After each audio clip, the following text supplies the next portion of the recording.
አርሰናል በነዚህ 5-6 ዓመታት ዋንጫ ቢያንስ ማሳካት ወይም ደግሞ ለፍጻሜ ጨዋታ ላይ መቅረብ መቻል ነበረበት ሲል ሐሳቡን ሰጥቷል። ማለት ያው ግልጽ በሆነ መልኩ ሚኬል አርቴታ ላይ ጥያቄዎችን እየሰነዘረ ነው የሚገኘው። በግራም በቀኝም ትክክል ነው ትክክል አይደለም የሚል ሐሳቦችም እየተሰነዘረበት ይገኛል። ስቲክ ቱ ፉትቦል የተሰኘው ፖድካስት እንዳለ ይታወቃል። ጋሪ ኔቭልን ጨምሮ እንዲሁም ደግሞ ሮይ ኪን እንዲሁም ጄሚ ካራገርና ኢያን ራይት እነዚህ የቀድሞ የየክለቦቻቸው አንጋፋ ተጫዋቾች በጋራ በመሆን እንግዲህ ስካይ ቤት በሚያዘጋጀው የዚህ ሳምንታዊ ፖድካስት ውድድር ላይ ዝግጅት ላይ እንግዶችን እየጋበዙ ቆይታ ያደርጋሉ እንደሚታወቀውና በዚህ ስቲክ ቱ ፉትቦል ፖድካስት በተሰኘው እዚህ በተለይ እግር ኳስ ሐሳቦች የሚነሳበት መድረክ ላይ በእንግድነት የቀረበው በዚህ ሳምንት የአርሰናል እግር ኳስ ክለብ አንጋፋው ተጫዋች እንዲሁም የቡድኑ የምንጊዜም ከፍተኛ ጎል አስቆጣሪ የሆነው ተጫዋች ፈረንሳዩ ቴሪ ዳንኤል ሄንሪ ነው። ስለ አርቴታ ቆይታና በእነዚህ 5 ዓመታት ጊዜ ውስጥ አርሰናል ዋንጫ ማሳካት ነበረበት ስለሚለው ጥያቄ በተለይ ጋሪ ኔቭል ነበር ይህን ጥያቄ ያነሳለት። ቡድኑ ለዋንጫ ክብር መብቃት ነበረበት የሚል ሐሳብ ሰጥቷል። የቡድን ግንባታው የሚታይ ነው። አርሰናል ወደ ሻምፒየንስ ሊግ ከራቀበት የውድድር መድረክ መመለሱ ከዓመት ዓመት ደግሞ እየተሻሻለ የሚገኝ ቡድን በሻምፒየንስ ሊግ ላይ ራሱ የሚያሳዩት እንቅስቃሴ ከዓመት ዓመት እየተሻሻለ አምና ከነበሩበት ዘንድሮ የሚያሳዩት እንቅስቃሴ አንድ ደረጃ ከፍ ያለ መሆኑ የሚታይ ጉዳይ ነው ብሏል። የሚታዩት ለውጦችን አለማንሳት ንፉግነት ነው የሚሆነው። የሚታዩ ለውጦች በደንብ አሉ እዚህ እግር ኳስ ክለብ ውስጥ ይሄ ግልጽ ነው የሚደነቅ ነገር ነው ብሏል። ግን አንድ ዋንጫ ማሳካት ነበረበት ብዬ አምናለሁ። ሁሉም የእግር ኳስ ቤተሰብ በይሳት እየሳቀባቸው የሚገኙት ማንቸስተር ዩናይትዶች በዚህ ባለፉት 5 ዓመታት ጊዜ ውስጥ 3 ጊዜ ለፍጻሜ የበቁባቸው የዋንጫ ጨዋታዎች አሉ። ቡድን ለዋንጫ መብቃት ማለት የግንባታው አንዱ ሂደት ነው የሚል ሐሳብ ሰንዝሯልና አርሰናል ጋር ይሄን ነገር መፈጠር መቻል ነበረበት የሚል ሐሳብ ነው እንግዲህ ቴሪ ዳንኤል ሄንሪ ከስቲክ ቱ ፉትቦል ፖድካስት ጋር በነበረው ቆይታ እንግዲህ ሐሳብ የሰጠው ማለት ነው። ይሄ ጉዳዮች እንግዲህ በግራም በቀኝም ሐሳብ እየተሰነዘረበት ይገኛል። ለሚኬል አርቴታ ትረስት ዘ ፕሮሰስ ሂደቱን መኑት ፕሮጀክት 6ኛ ዓመቱ ላይ ይገኛል። እንግዲህ 2019 ላይ ያሳኩት የኤፍኤ ካፕ ዋንጫ ክብር ብቻ ነው ሊጠቀስ የሚችለው። ብዙዎችም በተለይ ፕሮጀክቱ አሳማኝ እንዲሆን ዋንጫ ቢያንስ መገኘት መቻል አለበት የሚል ሐሳብ እንዳላቸው ይታወቃል። ያን ነገር ምናልባትም በበርካታ ሚዲያዎችም የአርሰናል ደጋፊዎችም በማህበራዊ ትስስር ገጽ እየተጋሩ የሚገኙት ሐሳብ በመጪው የ2025-2026 የውድድር ዘመን ላይ ቡድኑ ለምንም ይሁን ብቻ ለዋንጫ ክብር የሚበቃበት አጋጣሚ ካልተፈጠረ ሚኬል አርቴታ ላይ የግድ ጥያቄም አስፈላጊ ከሆነ እንግዲህ እስከ ተቃውሞ ድረስም ሊቀርቡ የሚችሉ አጋጣሚዎች ሊፈጠሩ ይችላሉ የሚሉ ሐሳቦች እየተሰነዘሩ ይገኛሉ። ቴሪ ዳንኤል ሄንሪ ግን የሰጠው ሐሳብ በግራም በቀኝም ሐሳብ እየሰነዘረበት ይገኛል። ከዛ ውጪ ቼልሲና ሊቨርፑል በኤክቲኬ ጉዳይ ላይ በጣም ተፋጠዋል ተብሎ የተገለጸ ነው የሚገኘው። ሁለቱም ክለቦች በዚህ ተጫዋች ላይ በጣም ሲሪየስ ኢንተረስት ወይም ዝውውሩን በቁም ነገር የማከናወን ፍላጎት እንዳላቸውም እየተገለጸ ይገኛል። የወቅቱ መነጋገሪያ ከሆኑ የአጥቂ መስመር ተጫዋቾች መካከል ሁጎ ኤክቲኬ ይጠቀሳል። ቼልሲ ይህንን ተጫዋች ለማስፈረም በይፋ ንግግሮች መጀመራቸው የሚታወቅ ጉዳይ ነው። አሁን ደግሞ ሊቨርፑል በይፋ ይህንን ተጫዋች ለማስፈረም የሚደረገውን ፉክክር ተቀላቅሏል ተብሏል። እንደሚታወቀው ፍራንክፈርቶች ለሁጎ ኤክቲኬ ቢያንስ 100 ሚሊዮን ዩሮ የገንዘብ ዝውውር ጥያቄ እንደሚጠብቁ የጀርመኑ ጋዜጣ ቢልድ ከዚህ በፊት ማስነበቡ አይዘነጋም።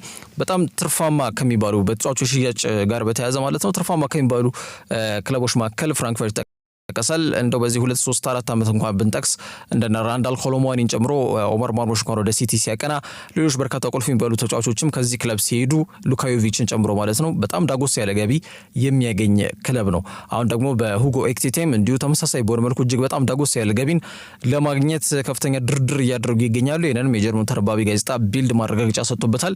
በሌሎች ፕሪሚየር ሊግ ክለቦችም በጥብቅ ይፈለጋል ኤክቲኬ ግን ከፍላጎት የዘለለ እንቅስቃሴን ማድረግ አይችሉም። ቼልሲና ሊቨርፑል ግን ከፍተኛ በሆነ መልኩ ተጫዋቹን ለማስፈረም በጥሩ ጉዞ እየተጓዙ የሚገኙ ቡድኖች ናቸው ተብሎ የተገለጸ ይገኛል። በመጪው ክረምት የዝውውር መስኮት ትኩረትና መነጋገሪያ ከሚሆኑ ርዕሰ ጉዳዮች መካከል አንዱ የዚህ ተጫዋች መዳረሻ የት ይሆናል የሚለው ጉዳይ ነው። 9 ቁጥር ጨራሽ አጥቂ በገበያው ላይ ጠፋ እየተባለ በሚገኝበት በዚህ ሰዓት ላይ የተገኘ በጣም ጥሩ አቅም ያለው ተስፈኛ አጥቂ መስመር ተጫዋች መሆኑን በቡንደስሊጋው በተደጋጋሚ አሳይቷል። ኤክቲኬ ታዲያውን ተጫዋቹን ለማቆየት እንደሚቸገሩ ነው የሚገመተው። ፍራንክፈርቶች ተጫዋቹን የሚሸጡበትን ዋጋ ደግሞ ይፋ አድርገዋል። በተለይ ፈረንሳዊ ኦማር ማርሙሽ ጋር በፍራንክፈርት የፈጠሩት አስደናቂ ጥምረት እናስታውሳለን። ኤክቲኬን ማርሙሽ በ59 ሚሊዮን ፓውንድ ወጪ የተደረገበት ወደ ሲቲ ያቀናው። ያንን ተከትሎ ፍራንክፈርቶች አሁን ደግሞ ኤክቲኬን የመሸኘት ፍላጎት የላቸውም የማጥቃት እንቅስቃሴያቸው እንዳይሳሳ በሚል ማለት ነው። ግን የመሸጣቸው ጉዳይ የግድ ስለመሆኑ ግን የማይቀር ጉዳይ ስለመሆኑ የተገለጸ ይገኛል። ተጫዋቹ በጣም ሲሪየስ ኢንተረስት ወይም ደግሞ ጠንከር ያለ ፍላጎት ከፕሪሚየር ሊግ ክለቦች የተጠየቀ ስለሚገኝ ማለት ነው። እስከ 2029 በዶቼ ፓንክ ፓርክ የሚያቆይ ውል አለው። የቀድሞ የፓሪስ ሴን ጀርሜን አጥቂ መስመር ተጫዋች ነው ሁጎ ኤክቲኬ። ክለቡ በጣም ረጋ ብሎ መደራደር የሚችልበት ሁኔታ ላይ ነው የሚገኙት። ስለዚህ ተጫዋቹ ለመሸጥ አይገደዱም። የሚጠይቁት ገንዘብ ግን ከቀረበ ለመነጋገር ዝግጁ ይሆናሉ ተብሎ ይገመታል። 80 ሚሊዮን ፓውንድ ወይም ወደ 95 ወይም እስከ 100 በሚጠጉ ሚሊዮን ዩሮዎች ገደማ እንዲቀርብላቸው ይጠብቃሉ። 22 ዓመቱ ላይ ነው የሚገኘው የፈረንሳይ ዘንድሮ በሁሉም ጨዋታዎች ላይ በተሳተፈባቸው 38 ጨዋታዎች 22 ጎል አስቆጥሯል። 12 ኳስ ደግሞ አመቻችቶ ማቀበል የቻለበት አጋጣሚ አለ። በዚህ እድሜ የሚያሳየው እንቅስቃሴ በተለይ ጥሩ የሚገራው አሰልጣኝ ካገኘ ዓለማችን ላይ በሳይት አሉ ከሚባሉ የአጥቂ መስመር ተጫዋቾች ስም ዝርዝር ውስጥ ስሙ ሊካተት ይችላል። ይህም ብዙዎች የሚስማሙበት ሀሳብ ነው።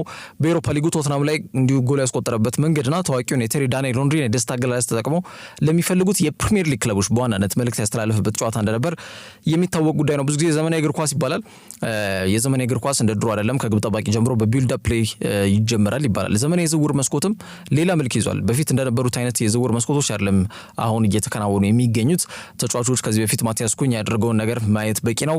ዘመናዊ የዝውውር መስኮት ማሳያ ጉዳይ ስለሚሆን ማለት ነው። በተለይ ውላቸው እንደሚጠናቀቅ እየታወቀ በክለቡ ጸንተው እንደማይቆዩም እየታወቀ ሆን ብለው የ2 ዓመት ውል ይፈርማሉ ክለባቸውን ለማስጠቀም።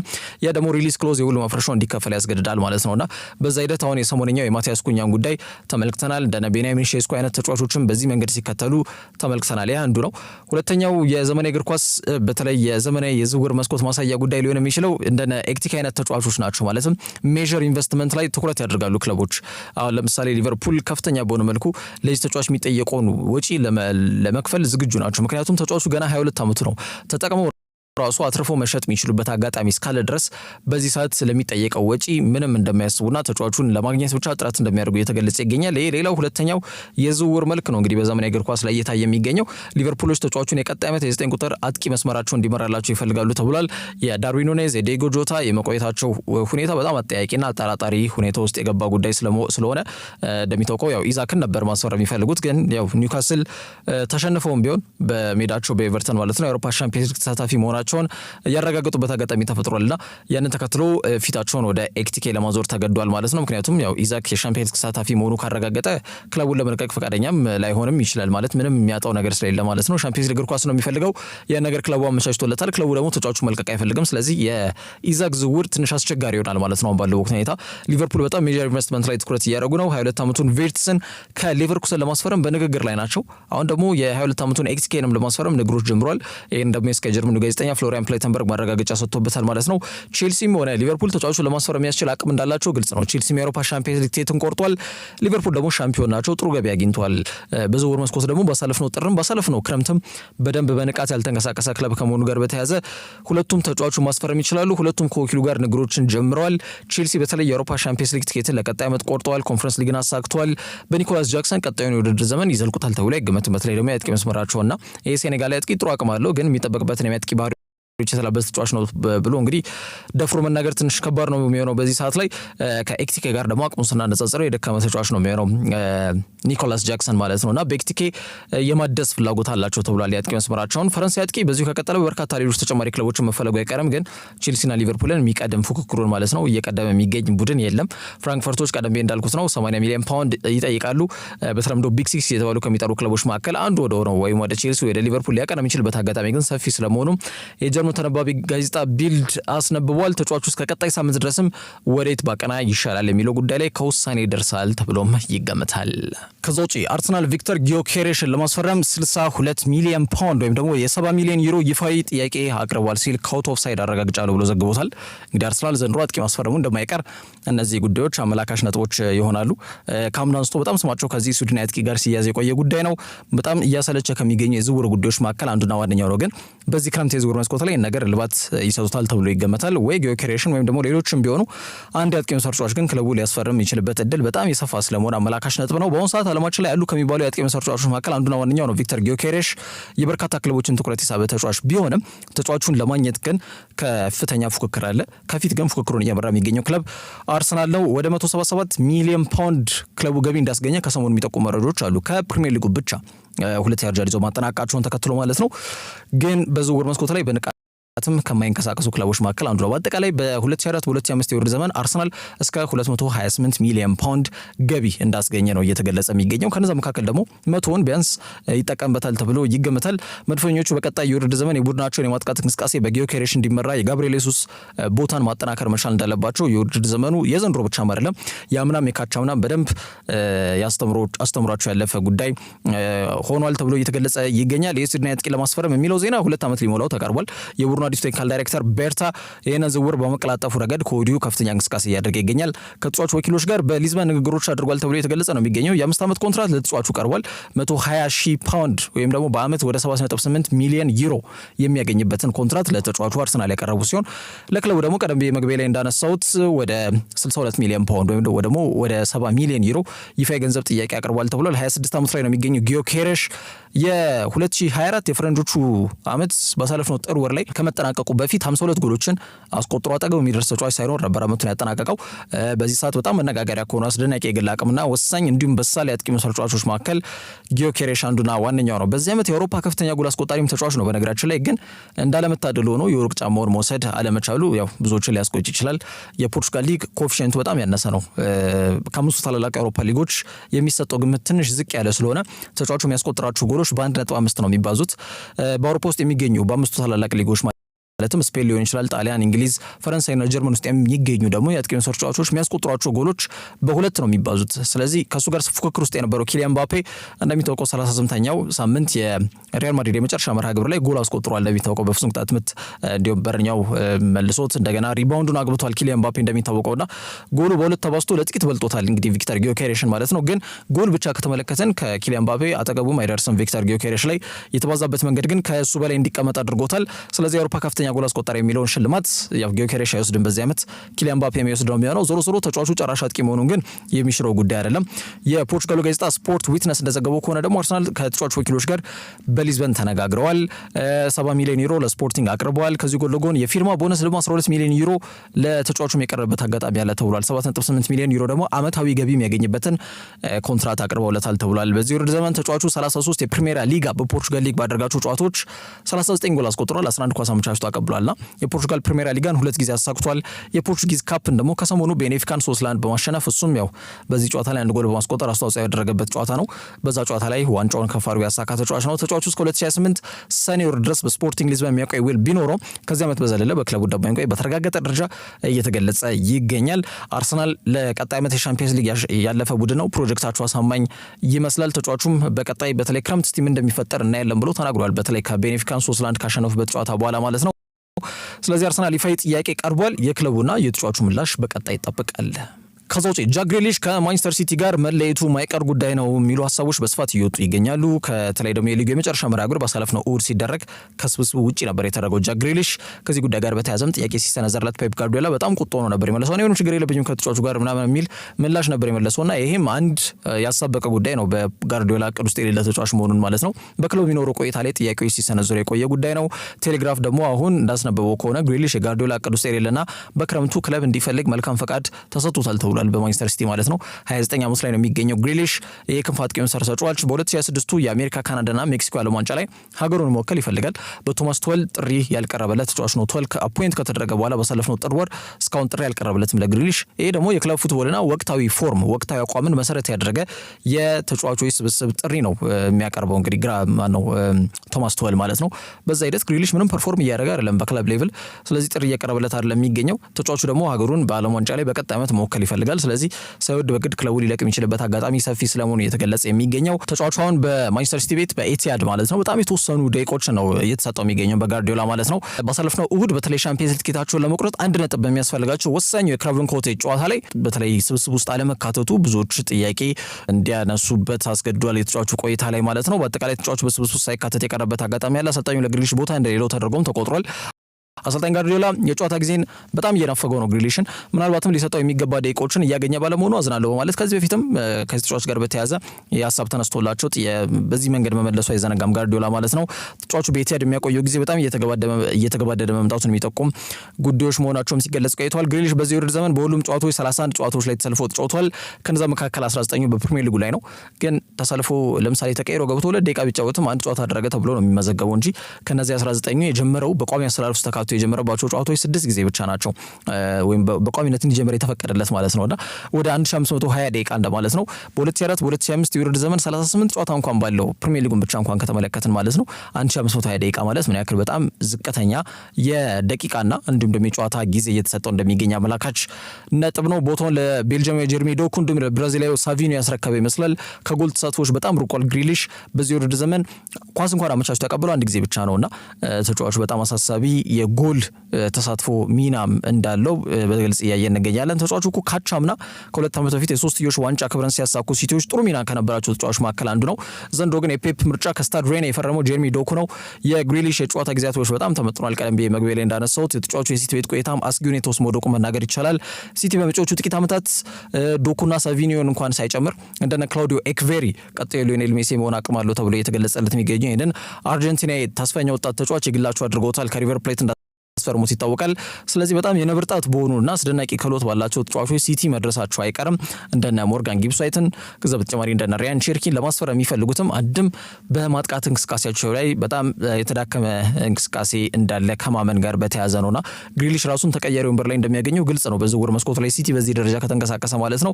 ስለዚህ ክለቡ ሊለቅ የሚችልበት እድል ከፍተኛ ስለመሆኑ አመላካሽ ነጥብ ነው። ግሪሊሽ የሲቲ ሪከርድ ፈራሚ ነው። የእግር ኳስ ህይወቴ በጣም ከባድ ሁኔታ ውስጥ ነው ያለሁት ብሎ ራሱ ተጫዋቹ ከራሱ አንደበት መናገሩ አይዘነጋም። በ2021 ወደ 100 ሚሊዮን ፓውንድ ወጪ ተደርጎበት ነው አስቶን ቪላ ለቆ ሲቲን የተቀላቀለው። ተጫዋቹ በተጠናቀቀው የውድድር ዘመን በመጣበት ዓመት ጥሩ ጊዜን አላሳለፈም። በዚህ የውድድር ዘመን ተመሳሳይ ጊዜን እያሳለፈ ይገኛል። ሲቲዎች ግን ከዚህ የውድድር ዘመን በኋላ የሚታገሱት አይመስልም። ጋርዲዮላም ከተጫዋቹ ጋር ምንም ችግር እንደሌለባቸውና ደቂቃ እየሰጠው ስለማይገኝ ይቅርታ ከዚህ በፊት ጠይቋል። ሳቪኒዮ በርካታ ደቂቃዎችን፣ ዶኩም እንዲሁ በርካታ ደቂቃዎችን እያገኘ ይገኛል። ታዲያ ጊዜ የክንፍ አጥቂ ተጫዋች ወዴት ያቀናል የሚሉት ጉዳዮች ይጠበቃሉ። ከወዲሁ ስሙም ከሰሜን ለንደኑ ክለብ ቶተንሃም ጋር በጣም በጥብቅ እየተያዘ ይገኛል። የሶኖንግሜን ቦታ ላይ በአማራጭነት ስብስባቸውን ለማጠናከር እንግዲህ ተጫዋቹን ላይ ፍላጎት አላቸው ተብሎ የተገለጸ ይገኛል። ተጫዋቹ ፕሪሚየር ሊጉን ሊለቅ የሚችልበት እድል ጠባብ ሊሆን ነው የሚችለው፣ ግን ወዴት ያመራል የሚለው ጉዳይ የሚጠበቅ ይሆናል። ከዛ ውጪ ማርቲን ዙቢሜንዲ የጤና ምርመራውን ያከናውናል ተብሏል። የሰሜን ለንደኑ ክለብ አርሰናል ይህንን ስፔናዊ አማካኝ መስመር ተጫዋች ለማስፈረም የሚያስፈልጉትን የወረቀት ስራዎች አጠናቀዋል። እንግዲህ የወቅቱ መነጋገሪያ ተጫዋች ነው። በ6 ቁጥር ቦታ ላይ ዓለማችን ላይ ካሉ ቁልፍ ከሚባሉ ተጫዋቾች መካከል ኳስ በማስጣል ኳስ በመንጠቅ ትክክለኛ የ6 ቁጥር ሚናን ከሚወጡ ተጫዋቾች መካከል አንዱና ዋነኛው ዙቢሜንዲ ነው። ፊርማውን ለመድፈኞቹ ማስቀመጡ የማይቀር ጉዳይ ነው። የጤና ምርመራውን ለማድረግም ወደ ለንደን እየመራ እንደሚገኝ ቢቢሲ ስፖርት ዘግቧል። ለተጫዋቹ አርሰናል የውል ማፍረሻውን ማለትም 51 ሚሊዮን ፓውንድ የሚከፍሉ ይሆናል። ሚኬል አርቴታ ለ2 ዓመት ገደማ ሲመኙ የነበረው ዝውውር ከዚህ በኋላ የሚስተጓጉልበት እድል በጣም ጠባብ ነው። ሁለቱ የሳን ሰባስቲያን ተወላጅ ግለሰቦች ኤምሬትስ ላይ እንደሚጣመሩ በስፋት የተገለጸ ይገኛል። ተጫዋቹ ወደ ለንደን እንደሚያቀና ቢቢሲ ማረጋገጫ ሰጥቷል። እንግዲህ የጤና ምርመራውን ለማከናወን ማለት ነው። የዝውውር እየተጠናቀቀ ነው። የሚኬል አርቴታ ትረስት ዘ ፕሮሰስ ፕሮጀክት 6ኛ ዓመቱ ላይ ነው የሚገኘው። የክለቡ ደጋፊዎች ቀደም ብዬ መግቢያ ላይ እንዳነሳሁት ዋንጫ በጣም እየጠበቁ ነው። አሰልጣኙ ያን ነገር ለማበርከት እንደ ዙቢሜንዲ አይነት በጣም ቁልፍና ወሳኝ ሚና ያላቸውን ተጫዋቾች ማስፈረም ግድ ይለዋል። ተጫዋቹ ከሜዳ ውጭ የጠየቃቸው መስፈርቶችም ተሟልቷል። በአጠቃላይ 51 ሚሊዮን ፓውንድ ሪሊዝ ክሎዝ ነው። የውል ማፍረሻውን አርሰናል እንደወረደ የሚከፍሉ ይሆናል ለሪያል ሶሲዳድ ተብሏል። ተጫዋቹ ለማስፈረም ማድሪድ፣ ሲቲ፣ ሊቨርፑል ከፍተኛ ጥረት አድርጓል። ተጫዋቹ የሚኬል አርቴታን ፕሮጀክት ተቀብሏል። እንዲሁም ጓደኛውና የብሔራዊ ቡድን አጋሮቹ ሚኬል ሜሪኖ፣ ከዛ ውጭ ግብ ጠባቂው ዴቪድ ራያን ማንሳት ይቻላል። ከአርሰናል ጋር የተለያየው ኬረን ቲርኒ ጋርም ተጫውቷል። ቲርኒ በውሰት አምና ሶሲዳድ ቤት አሳልፎ ነበር። ከማርቲን ኦዴጋርድ ጋርም አብረው ተጫውቷል። የመጀመሪያ ስማቸው ተመሳሳይ ነው። ማርቲን በሪያል ሶሲዳድ ቤት በነበረው ቆይታ ኦዴጋርድ ማለት ነው ከዙቢሜንዲ ጋር አብሮ የመጫወት እድል ነበረው። ስለዚህ ሰሜን ለንደን አርሰናል ውስጥ ተጫዋቹ እንግዳ ሳይሆን ያው ቤተኛ በቀላሉ የሚላመድ ተጫዋች ይሆናል ተብሎ ነው የሚገመተው። በተጫዋቹ ጉዳይ ተስፋ የቆረጡት ሲቲዎች ኒኮ ጎንዛሌዝን አስፈርመዋል። ሊቨርፑልም አዲስ አማካይ መስመር ተጫዋች ለማስፈረም ገበያውን እያማተሩ ነው የሚገኙት። ግራቨንበርግ ቀጣይ ዓመት የ6 ቁጥር ሚናን ይሰጧል ተብሎ ነው የሚገመተው። ምክንያቱም ፍሎረን ቪርትስን ካስፈረሙ ያው ቪርትስ የ10 ቁጥር ሚናን ይወስዳል። ማካሊስተር እና ግራቨንበርግ ደግሞ እየተቀያየሩ እንግዲህ 6 ቁጥርን ቦታን ይዛሉ ተብሎ ነው የሚገመተው ማለት ነው። በአጠቃላይ 6 ዓመቱ ስፔን አማካኝ መስመር ተጫዋች ማርቲን ዙቢሜንዲ በተጠናቀቀው የውድድር ዘመን ኳስ በጣም በማስጣል ሂደት ላይ እንዲሁም ደግሞ የሪያል ሶሲዳድ የተከላካይ መስመር ተጫዋቾች ላይ ጫና እንዳይኖር በማድረግ ሂደት ላይ ከኳስ ውጪ በተለይ የተጫዋቹ ሚና በጣም አይተክ የሚባል ነው። ለኢማኑኤል አልጓሲል ቡድን ከጨዋታ ነገር ሲወጣ የቆየ ተጫዋች ነው። እንደሚታወቀው በአርሰናል እግር ኳስ ክለብ ውስጥ እንደነ ዴክላን ራይስ አይነት ተጫዋቾች በማጥቃት እንቅስቃሴ ላይ በንቃት እንዲሳተፉና የቡድን የማጥቃት እንቅስቃሴ እንዲያግዙ ከኋላ ያለውን ነገር ማሰብ የለባቸውም። በተለይ ዴክላን ራይስ ከፒኤስጂ ጋር በነበረው የመጀመሪያ ዙር ጨዋታ ላይ በጣም ሲንከራተት የነበረው ተጫዋች ዴክላን ራይስ ነበር። 2-3 ኢንስትራክሽኖች ወይም ደግሞ መመሪያዎችን ሲወስድ የነበረ ተጫዋች ስለነበረው ቡድኑን ያግዛል። ከዛ ደግሞ ተመልሶ መከላከል ነበረበትና ያንን የቤት ስራውን ሊወጣ የሚችል አንድ ተጫዋች ቢኖር የዴክላን ራይስ ቁጥራዊ መረጃዎች ላቅ ያሉ ናቸው። በተለይ አምና ተጫዋቹ 7 ጎል አስቆጥሮ 8 ኳስ አመቻችቶ አቀብሏል። ዴክላን ራይስ በ8 ቁጥር ወይም ከሳጥን እስከ ሳጥን ቦክስ ቱ ቦክስ ምንለው የጨዋታ እንቅስቃሴና ሚና የሜዳ ሚና ሲሰጠው በነጻነት የቡድን የማጥቃት እንቅስቃሴ ያግዛልና ዙቢሜንዲ መኖር ከፍተኛ ሚና ይኖረዋል ተብሎ ይገመታል። ለዛም ነው አርሰናል ተጫዋቹን በጣም በጥብቅ ሲፈልገው የነበረው። የ26 ዓመቱ ኳስ አስጣይ እንግዲህ ዙቢሜንዲ የጤና ምርመራውን በተሳካ መልኩ ልክ እንዳለፈ ክለቡ ደግሞ በይፋ ዝውውሩን ማከናወናቸውን ያሳውቃሉ ተብሎ ይገመታል። ከዛ ውጭ ኢንተር ሚላን ሉዊስ ሄንሪኬን ለማስፈረም ከስምነት ላይ ደርሷል ተብሏል። ናራ ዙሪዎቹ ይህንን የክንፍ አጥቂ መስመር ተጫዋች ለማስፈረም ይፋዊ ንግግሮችን ሲያደርጉ መቆየታቸው የሚታወስ ሲሆን አሁን ያቀረቡት 23 ሚሊዮን ዩሮ በኦሎምፒክ ደ ማርሴይ ተቀባይነት ማግኘቱ ሁለቱ ብሮች ከስምነት ላይ ለመድረስ ቀረባቸው ተሰምቷል። ብራዚላዊ ክንፍ አጥቂ መሰረተ ተጫዋች በክለቡ አስደናቂ የሚባል ጊዜን ሲያሳልፍ የቆየ ተጫዋች ነው። ጥቅሙን ጨምሮ ደግሞ 2 ሚሊዮን ዩሮ እየታየ የሚጨመርለት ይሆናል ተብሏል። 23 ዓመት ላይ ነው የሚገኘው። በቀጣይ ወር ለሚጀምረው የክለቦች የዓለም ዋንጫ ለኢንተር ሚላን ስብስብ አባል እንዲሆን ስለሚፈልግ የወረቀት ስራዎቹን በዚህ ሳምንት ለማጠናቀቅም ክለቡ ከፍተኛ ጥረት ያደርጋል ሲል ስካይ ኢታሊያ ዘግቧል። በነገራችን ላይ ኢንተር ሚላን በፊታችን ቅዳሜ የሚደረገው የአውሮፓ ሻምፒዮንስ ሊግ የፍጻሜ ጨዋታን ቢጫውን ማሊያ ለብሰው ነው ወደ ሜዳ የሚገቡት ተብሏል። ለምን የሚለው ጥያቄ ያው አንደኛ ከባለሜዳው ቡድን ወይም ደግሞ በግራ በኩል ካለው የፓሪስ ሴን ጀርሜን ቡድን ጋር ተመሳሳይነት ያለው ከለር ያለው ማሊያ መኖሩ ነው። ሆም ኪት መጠቀም ያልቻሉበት አንደኛው ምክንያት ያ ነው። ሁለተኛው ጉዳይ ግን ቢጫው ማሊያ አኪራ አለው ወይም ደግሞ ጥሩ እድልን ይዞ ይቀርባል የሚል እምነት አላቸው ተብሏል። በዚህ በአውሮፓ ሻምፒዮንስ ሊግ ላይ ባርሴሎናን እንዲሁ ከሜዳቸው ውጪ ተጉዘው በጣም ሲገዳደሩ ከዛ ውጪ ደግሞ እንዲሁ የቅዳሜው እንግዲህ የፍጻሜ ጨዋታ የሚደረግበት ሙኒክ እንግዲህ አሊያንዝ አሬና ላይ ከባየር ሙኒክ ጋር ተጫውተዋል። እንግዲህ ዘንድሮ ላይ የተለ ፎርማትን ይዞ ነው የመጣው የአውሮፓ ሻምፒዮንስ ሊግ እንደሚታወቀው ያንንም ጨዋታ ኢንተር ሚላን አሸንፈዋል እንደሚታወቀውና እዚሁ ሜዳ ላይ አሁንም ለማሸነፍ ጥሩ ገድ ይኖረዋል ይሄ ማሊያ ብለው አስበው እንግዲህ ቢጫው እንደሚለብሱ ጎን ለጎን ከኢንተር ሚላን ጋር በተያዘ ከወጡ መረጃዎች መካከል ይጠቀሳሉና አሁን ደግሞ ሉዊስ ሄንሪኬ የተባለውን ይህንን ብራዚላዊ ተጫዋች ለማስፈረም ከስምምነት ላይ ደርሰዋል። ተጫዋቹን ለማስፈረም ከፕሪሚየር ሊግ የተለያዩ ክለቦች ኖቲንጋም ፎረስትን ጨምሮ ኒውካስል ዩናይትድ የተለያዩ ፍላጎት ነበራቸው። ተጫዋቹ ግን ቀሉ ለኢንተር ሰጥቷል ተብሎ ወደ ሳንሲሮ እንደሚያመራ በተረጋገጠ ደረጃ እየተገለጸ ይገኛል። ተጫዋቹ በጠናቀቀው የ2024-2025 የውድድር ዘመን 9 ጎል ሲያስቆጠር 10 ኳስ አመቻችቶ አቀብሏል። በቀጣይ ዓመትም የሲሞኔ ኢንዛጊን የማጥቃት እንቅስቃሴ ሊያሳልጡ ከሚችሉ ተጫዋቾች መካከል አንድ ይሆናል የሚል እምነት ተጥሎበታል። ከዛ ውጪ ማንቸስተር ዩናይትድ እና ቶትናም ሆትስፐርስ ሪያን ቼርኪን ለማስፈረም ፍጥጫ ውስጥ የገቡበት ሁኔታ እንዳለ የሚጠቁሙ መረጃዎች ወጥተዋል። የፈረንሳይ በሊጉ በኦሎምፒክ ሊዮን ቤት በጣም አስደናቂ እንቅስቃሴ እያደረጉ ከሚገኙ ተጫዋቾች ተርታ ስሙ ይሰለፋል።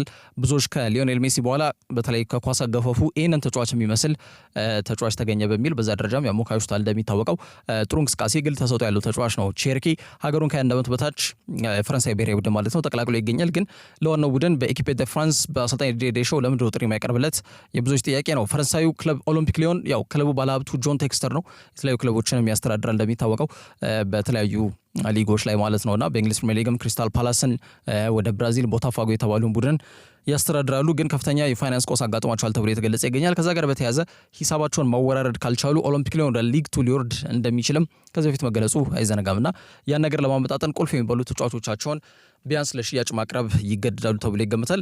ማንቸስተር ዩናይትድ ያው አስደናቂ ጎል እዚህ ቡድን ላይ እንዳስቆጠረ ይታወቃል። ራሱ ቼርኪ ማለት ነው በዩሮፓ ሊግ በተለይ ማንቸስተር ዩናይትድ ከኦሎምፒክ ሊዮን ጋር ባደረጉት መርሃ ግብር ላይ በደርሶ መልስ ኦልትራፎርድ ላይም እንዲሁም ደግሞ በግሩፓማ ስቴዲየም ላይም በደርሶ መልስ ጎል አስቆጥሯል። ሪያን ቼርኪና ያለውን አቅም ያሳየበት አጋጣሚ ተፈጥሯልና በውድድር ዘመኑ በአጠቃላይ ወደ 10 ጎሎችን አስቆጥሯል። 18 ኳስ አመቻችቶ ማቀበል ችሏል። ቴክኒካል አቅሙ በጣም ላቅ ያለ ተጫዋች ነው። አስደናቂ እይታ ያለው ተጫዋች ነው።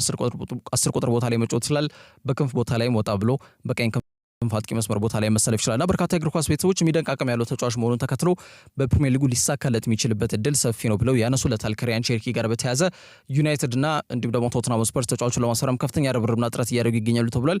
ክለቡ ደግሞ እስከ 25 ሚሊዮን ፓውንድ ከ25 ሚሊዮን ፓውንድ ከቀረበ ቼርኪ እንደሚሸኙት መገለጹ ደግሞ ይበልጥ ተጫዋቹ በርካሽ ሂሳብ እንደሚገኝ አመላካሽ ነጥብ ነው። ስለዚህ የትኛው ክለብ ፈጥኖ በመንቀሳቀስ ተጫዋቹን ለማስፈረም ጥረት ያደርጋሉ የሚለው ጉዳይ በቀጣይ ጊዜያቶች ላይ እንዲጠበቅ ያደርገዋል። ዩናይትድና ቶትናም ግን አሁን ባለው ወቅት ሁኔታ ይህንን ተጫዋች ለማስፈረም ከፍተኛ ትንቅንቅና ፉክክር ውስጥ እንደሚገኙ ነው መረጃዎች በስፋት እየጠቆሙ የሚገኙት። የምዕራብ ለንደኑ ክለብ ቼልሲ የአውሮፓ ኮንፈረንስ ሊግ ዋንጫ አሸናፊ መሆናቸውን አረጋግጧል። ትናንትና እንግዲህ በክለቦች የውድድር መድረክ ላይ ሶስተኛ እርከን የሚሰጠው የኮንፈረንስ ሊግ የፍጻሜ ጨዋታ በፖላንድ ሮክሎ ስቴዲየም ላይ በስፔኑ ተወካይ ቡድን ሪያል ቤቲስና በእንግሊዝ ተወካይ ቡድን ቼልሲ መካከል ተከናውኖ ነበር። በምዕራብ ለንደኑ ክለብ ቼልሲ 4-1 በሆነ ሰፊ ውጤት አሸናፊነት ተጠናቋል። በመጀመሪያው አጋማሽ ቤቲስ፣ በሁለተኛው አጋማሽ ቼልሲ የነበረበት መርሃ ግብር ነበር። በአጭሩ ለመናገር ያህል ለሪያል ቤቲስ ጎሏን ሞሮኮው አብዴ ኤዛልዙሊ በመጀመሪያው አጋማሽ ሲያስቆጥር ሪያል ቤቲስ ከአንድም ሁለት ጎሎች ማስቆጠር የሚችሉበትን አጋጣሚዎች የፈጠሩበትና በኳስ ቁጥጥሩም ጨዋታውን ለማሸነፍም በሚካሄድ ጥረት የግብ ዕድሎችን በመፍጠር ቤቲስ የተሻለ ቡድን ነበር። ሁለተኛው አጋማሽ ላይ ግን በተለይ ያቻነቷን ግብ በኤንዞ ፈርናንዴዝ አማካኝነት 65ኛው ደቂቃ ላይ ካስቆጠረው በኋላ ቼልሲ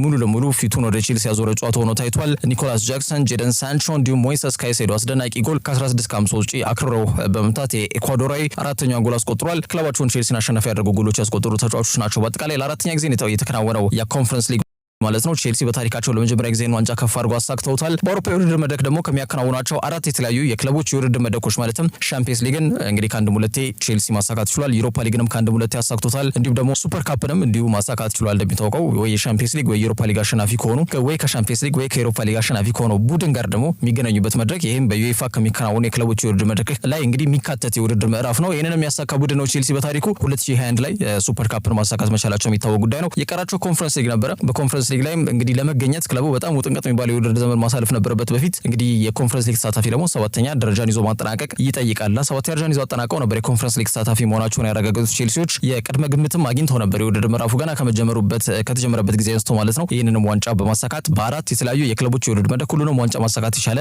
የመጀመሪያው ክለብ የቼልሲ እግር ኳስ ቡድን መሆኑ በትላንትናው ዕለት ተረጋግጧል።